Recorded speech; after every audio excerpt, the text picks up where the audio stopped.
በምንኖርባት ዓለም ገና ያልሰማናቸው አስደናቂና አስገራሚ ነገሮች በርካታ ናቸው። ዛሬ የምናጋራችሁ ታሪክ ደግሞ ወደ ሞርታኒያ ይወስደናል። ከዛ በፊት ለእናንተ ውበት ምንድነው ብለን እንጠይቃችሁ። መልሳችሁ የተለያየ እንደሚሆን አንጠራጠርም።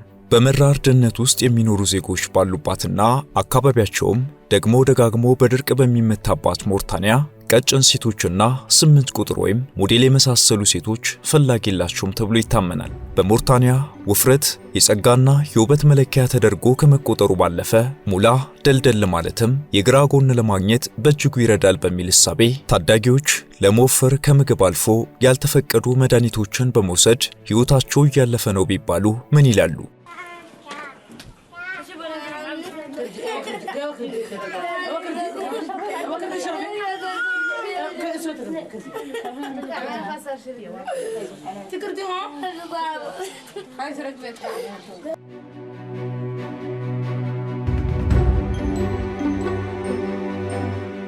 ሰላም ጤና ይስጥልን ውድ ቤተሰቦቻችን፣ ለዛሬ በዚህ በድህነት በምትታወቀው አህጉራችን አፍሪካ ውፍረት ውበት የሆነባት ለዛም ሲባል ሕፃናት ለሞት እስኪያጣጥሩ እንኳን ቢታመሙ ምግብ በግድ እንዲበሉ የሚደረግበትና ለውፍረት ተብሎ አደገኛ መድኃኒቶች በመውሰድ ለሞት የሚጋለጡበት ባህል ያስገረማት ጋዜጠኛ አስደናቂውን ታሪክ ለመዳሰስ የሳሃራ በረሃን አቆራርጣ ሞርታኒያ ደርሳ የታዘበችውን አብረን እንታዘብ።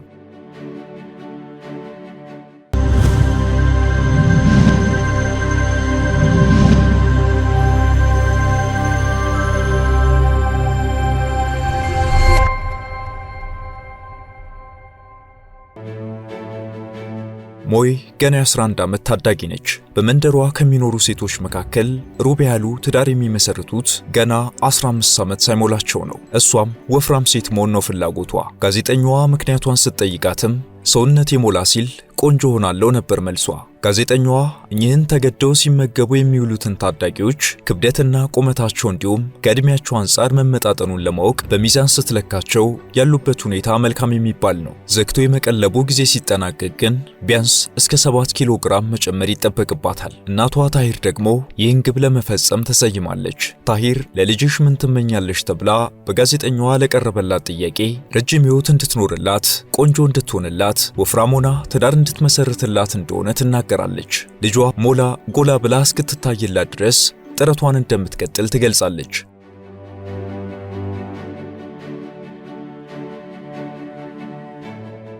ከጧት ጀምሮ ምገባውን ለመጀመር ሁሉም ግብዓት ዝግጁ ሆኗል። ቀን 1 ታሂር ምግብ ማዘጋጀቱን ጀምራለች። በሞርታኒያ ከሚኖሩት ታዳጊ ሴቶች መካከል 25 በመቶዎቹ ይህ ዕጣ ይደርሳቸዋል። ወደ ገጠሪቱ የአገሪቱ ክፍል ደግሞ ቁጥሩ ከዚህም ከፍ ይላል። እነ ሞይኔም ለቁርሳቸው ብቻ 2 ሊትር በላይ የሚገመት ምግብ በሾርባ መልክ ተዘጋጅቶላቸዋል። ይህንን ጠጥተው እንደጨረሱ ደግሞ በላዩ ላይ ወተት ይጨምሩበታል። ይህ ሁሉ የሚሆነው ምሳ ሰዓት እስኪደርስ ብቻ ነው። ልጇ እንዲነፍሷ እስኪጨነቅ በመመገቧ ምክንያት ብትታመምስ ተብላ የተጠየቀችው እናትም ይህንን ነገር ሐኪሞችም ሲናገሩ መስማቷን ከገለጸች በኋላ ልማዳቸውን መተውም እንደማትፈልግ ትናገራለች። ሳይንስ እንደሚያስረዳው ግን ይህ ድርጊት በረዥም ጊዜ ለልብ፣ ኩላሊትና ስኳር ህመሞች ሊዳርግ ይችላል። ሞይኔና አብሮ አደጓም በመጀመሪያ የተቀመመ የግመል ወተት ከዛም ገንፎ ይመገባሉ። ከዚያ ደግሞ ኩስኩስ የተባለ ሌላ ምግብን ይጨምሩበታል። ታዳጊዎቹ ይህንን ሁሉ ምግብ ጭጭ ለማድረግ ከ2 ሰዓት በላይ ይፈጅባቸዋል። አስገራሚው ነገር ይህ ሁሉ ገና ቁርሳቸው ብቻ ነው። እያንዳንዳቸው ግን ከ3000 ካሎሪ በላይ በቁርሳቸው ብቻ አግኝተዋል። 10 ቺዝበርገር ገደማ ማለት ነው። ይህ ሁሉ ጎላ ብሎ ለመታየት የብረት መዝጊያ ማሽ ለማግኘት ነው።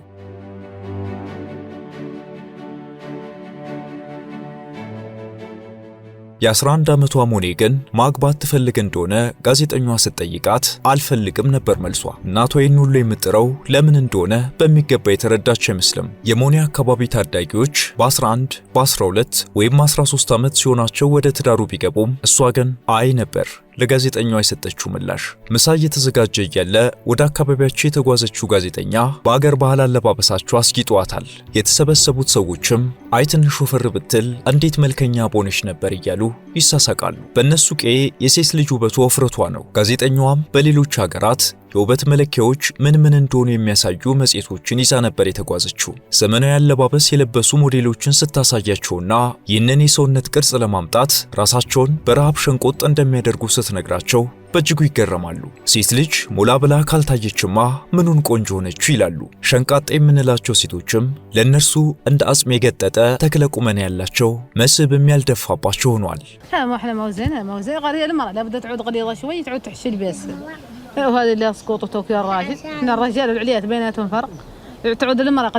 ኪም ካርዳሽያን በውበቷ የተደነቀች ዕውቅ ሞዴል ነች። ጋዜጠኛዋ ውበቷን ገምግሙ ብላ ፎቶግራፏን ስታሳያቸው ቁንጅናዋ አይካድም ግን ወፈር ብትል ነው መልሳቸው። ሌሎች ዕውቅ ሞዴሎችንም በዚሁ መንገድ ተመልክቷቸዋል። ለእነርሱ ውፍረትና ውበት አይነጣጠሉም። ከጎሳ መሪዎቻቸው አንዱ አቡበከርም ይህንኑ ነው የሚያረጋግጠው። ወፍራም ሴት የወንዶች ምርጫ ነች፣ ቀጫጫ ከሆነች አብሬያት አልሆንም፣ ምክንያቱም ወፍራም ሴት ለተራክቦ ምቹ ነች ሲል ይገልጻል። እናም የማንኛውም ሞርታንያዊ ወንድ ምርጫ ወፍራም ሴት ነች ይላል።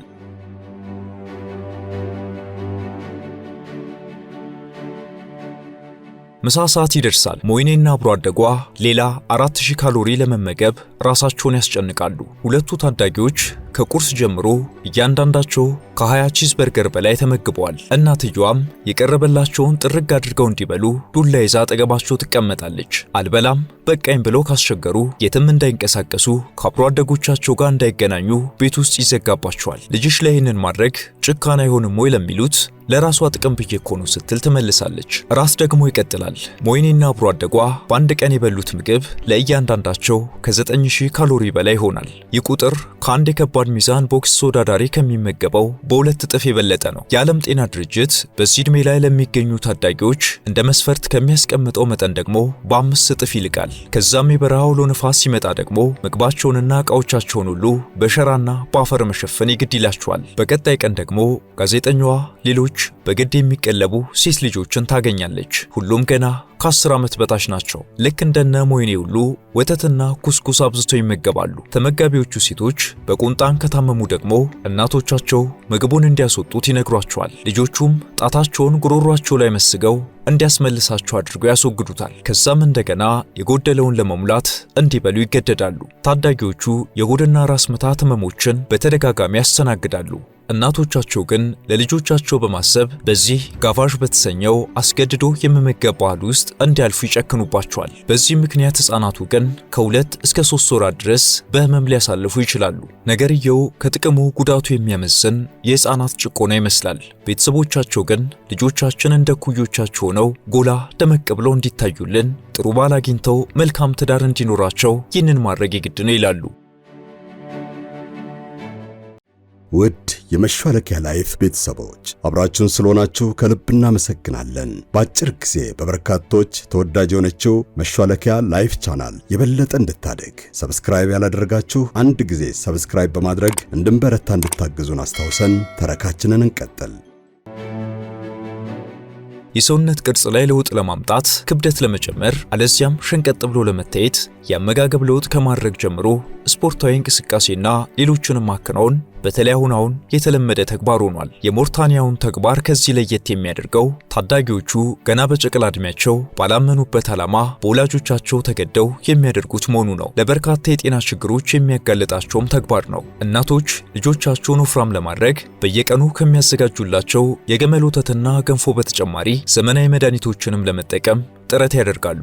ስለ መድኃኒቶቹ በቂ ዕውቀት ባይኖራቸውም የአካባቢው ሴቶች ሲጠቀሙ ያዩትን ከገበያ በመግዛት ጥቅም ላይ ያውሉታል። እናቶች ራሳቸውም እነዚህን መድኃኒቶች ይጠቀሟቸዋል። ምክንያቱም ሁሌው ሆነው ለመታየት የሰውነት ክብደታቸው መቀነስ የለበትም። ስለዚህ ተጨማሪ ክብደት ለማግኘት ይረዳናል የሚሉትን መድኃኒትም ከሀገሪቱ ዋና ከተማ ኑዋክሼት ድረስ በማምጣት ይጠቀማሉ። አንዳንዶቹ ግን እነዚህን መድኃኒቶች ሲወስዱ ከፍተኛ ህመም እንደሚሰማቸው በዚህ ምክንያት ለማቆም እንደተገደዱ ይገልጻሉ።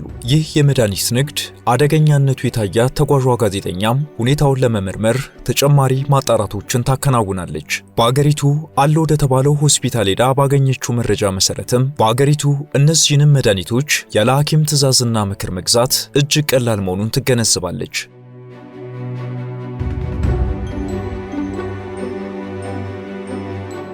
ጋዜጠኛዋ አለባበሷን እንደ ሀገሬው ሰው አድርጋ እነዚህን መድኃኒቶች ለመግዛት ትሞክራለች። ጸጉረ ልውጥ መሆኗ እንዳይታወቅ እንደ ማንኛውም የሞርታኒያ ሴት ትለብስና መድኃኒቶቹ ወደሚገኙበት ቦታ አብራቸው ትጓዛለች። ድብቅ ካሜራዋንም ተጠቅማ እውነቱን ለመቅረጽም ጭምር። መድኃኒቶቹን ፍቃድ ካላቸው ፋርማሲዎች ውጭ መሸጥ ፈጽሞ የተከለከለ ነው። ነገር ግን የአፍሪካም አይደል፣ ያልተፈቀደውም በቀላሉ ይደረጋል። ጋዜጠኛዋ በጉዟም ከ10 በላይ በህገወጥ መንገድ መድኃኒቶችን የሚሸጡ ሱቆችን አግኝታለች። ወደ ሱቆቹ ሄደውም ያሻቸውን ይሸምታሉ። ከሚገዟቸው መድኃኒቶች መካከል የስርዓተ ምግብ መፈጨት ላይ እክል የሚፈጥረው ስትሮይድ ዲክሳሜታሶን፣ አንቲስታሚን፣ ሳይፕሮሄፕታይድን የመሳሰሉ ክብደት ለመጨመር የሚያግዙ ንጥረ ነገሮች ያሉባቸው መድኃኒቶች ይገኙበታል። እነዚህን መድኃኒቶች ተጠቅመው በአጭር ጊዜ ውስጥ ክብደት ይጨምራሉ።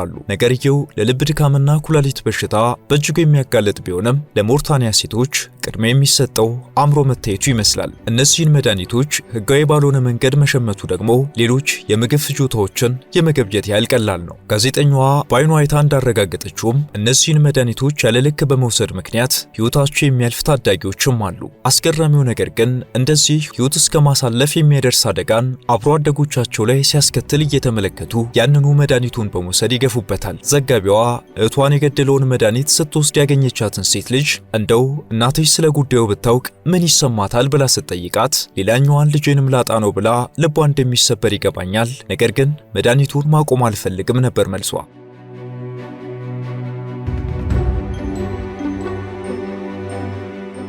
በሞርታኒያ እነዚህን መድኃኒቶች ምን ያህል ሴቶች እንደሚወስዱ የተደረገ ጥናት የለም። መድኃኒቶቹን በመውሰድ የሚሆን በቶሎ ለመወፈር በግዴታ ከመጠን ያለፈ ምግብ በመመገባቸው ምክንያት ምን ያህል ሴቶች ሕይወታቸው እንደሚያልፍ የሚታወቅ ነገር የለም። እርግጥ የሆነው ነገር ግን በርካታ የአገሬው ልጃገረዶችና ያገቡ ሴቶችም ጭምር በብዛት ይጠቀሙታል። በዚህ ማህበረሰብ መነጽር የሴት ልጅ ትልቁ ሀብቷ ውበቷ ነው። ውብና ተደናቂ መሆን ደግሞ ወፍራም ሆኖ ከመታየት ጋር ተነጣጥሎ የሚታይ አይደለም። ማንኛውም ታዳጊ ልጅም ህልሟ ይህንን ማሳካት እንዲሆን በማህበረሰቡ ተጽዕኖ ይደርስባታል። ለዛም ነው ሕይወታቸውን እንኳን ሳይቀር አደጋ ውስጥ የሚጥሉት።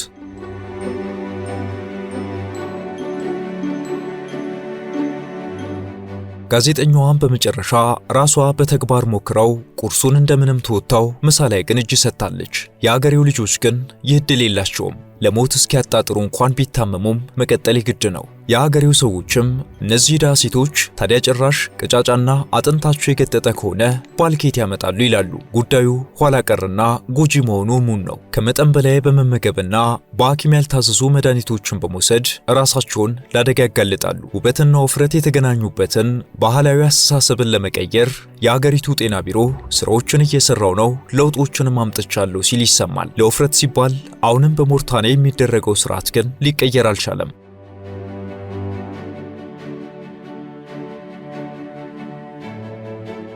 ውድ ቤተሰቦቻችን በድህነት በምትታወቀው አፍሪካ ምግብ በግድ የሚበላበት ባህል መኖሩ ቢያስገርመን እንደኛው ተገረሙ ብለን ያጋራናችሁ ይህንን ይመስል ነበር። እናንተ ቤተሰቦቻችን ቢቀርብልን የምትሉትን ጥቆማ በኮሜንት ማስቀመጫው ላይ እንድታኖሩልን እንዲሁም የተሻሉ ስራዎችን ይዘን እንድንቀርብ ሰብስክራይብ እና ሼር በማድረግ ይህን ቻናል ለሌሎች እንዲደርስ እንድታደርጉልን በአክብሮት እንጠይቃለን። ሰላም ለሀገራችን።